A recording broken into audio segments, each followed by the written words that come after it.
Bismillahi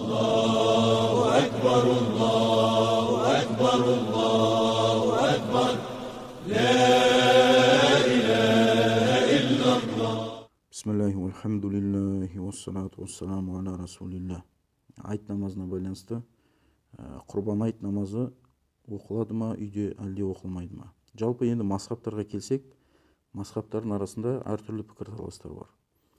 Ең бірінші Абу Ханифа мазхабына келсек, Ханафи мазхабымызға келсек, Абу Ханифа айтқан Ханафи мазхабы айт намазын не дейді? Оқуды важип дейді.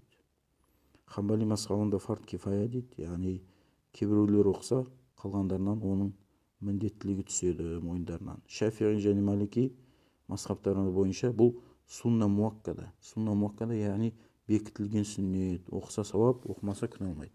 Бұл енді жалпы жамағатқа байланысты, көпшілікке байланысты. Ендігі бізді мазалайтын сұрақ, биыл осы құрбан айт намазын үйде оқуға бола ма? Енді мазхабтарға келетін болсақ, Шафиғи мазхаб айтады.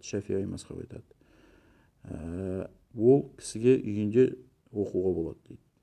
Сол сияқты мұсафирге, құлға да, әйел адамға да не дейді? Айт намазын үйлерінде оқуға болады дейді. Маликияда мұстахаб дейді. Кім имаммен жіберіп алса, үйінде оқуға рұқсат берген. Сол сияқты Хамбали мазхабында не дейді? Қаласа оқиды, жалғыз болса дейді, қаласа жамағатпен оқиды дейді. Ханафи мазхабы бойынша не дейді? Біздің Ханафи мазхабы бойынша үйде жалғыз өзі болса оқымайды дейді. Енді Абу Ханифа мазхабы бойынша қалай айт намазы оқылады? Айт намазының оқылуының үлгісі бұл Аллаху акбар деп ихрам тәкбірінен кейін Фатиханың алдында 3 рет Аллаху акбар деп айтады. Аллаху акбар, Аллаху акбар, Аллаху акбар деп айтып, содан кейін Фатиха сүресін және қосымша сүрені оқиды. Сөйтіп бірінші рәкағатты тамамдайды. Екінші рәкағатта сәждеден тұрғаннан кейін Аллаху акбар деп бірден Фатиханы оқиды, қосымша сүрені оқиды. Содан кейін рукухтың алдында 3 рет Аллаху акбар деп айтады. Аллаху акбар, Аллаху акбар, Аллаху акбар деп айтқаннан кейін 4-ші Аллаху акбармен рукухқа кетеді. Сөйтіп екінші рәкағатты тамамдайды. Енді жалпы егер намаз, осы айт намазы үйде оқылатын болса, хутба оқылады ма, оқылмай ма деген сұрақ туындайды. Үйде адам оқыған кезде хутба оқымайды. Енді жалпы қысқасы, құрбан айт намазын үйде оқуға бола ма, болмайды ма? Мына мазхабтардың арасындағы әртүрлі пікірге байланысты, сол сияқты ғалымдардың арасындағы әртүрлі пікірге байланысты, егер адам баласы үйінде оқысы келсе, және үйде өзімен, отбасымен, жамағатпен, өзінің үйіндегі адамдармен оқыса, не дейміз?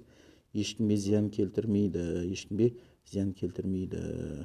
Фиқ мәселесі болғандықтан ешкімге зиян келтірмейді. Сол сияқты Пайғамбар саллаллаху алейхи ва саллям айтады: "Хада айдуна я ахлал ислам", бұл біздің мерекеміз дейді. Ей мұсылмандар, бұл біздің мерекеміз дейді.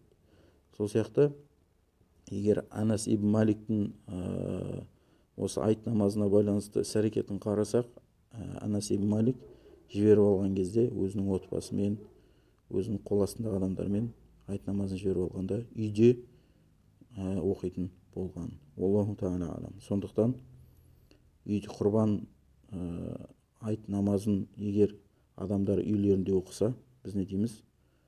Иншалла ешкімге зиян болмайды. Аллаху тағала алам.